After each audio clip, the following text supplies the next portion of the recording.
Hi guys! Minsan nyo na rin bang pinangarap tumira sa kabundukan at napapalibutan ka ng mga masasarap na pagkain, gulay at prutas?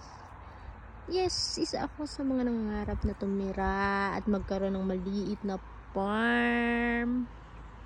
At syempre, magkaroon ng simpleng buhay na may sariling bahay at munting bakuran. Nakikita niyo ba tong lugar na to? Ito yung lugar kung saan dinala ako ng aking amo para linisin ang bahay nila.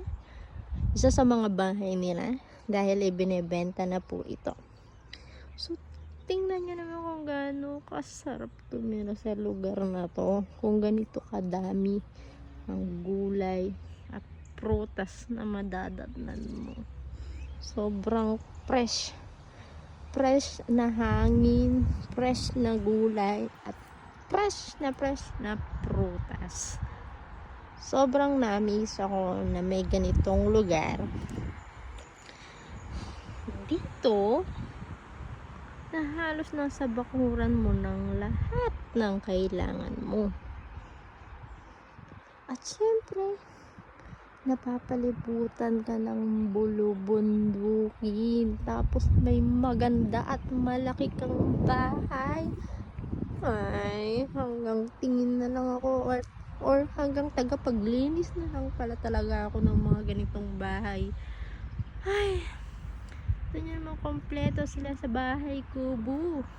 Mapapakanta ka na lang talaga ng bahay kubo. Kahit munti, ang halaman doon ay sari-sari.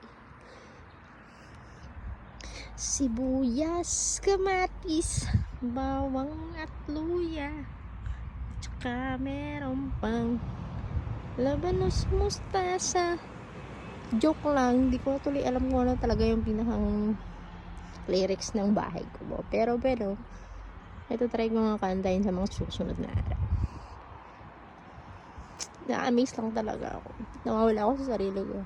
Lumaba ko muna ako ng isang pomegranate. Yan yung puno niya. Yung yellow na yan.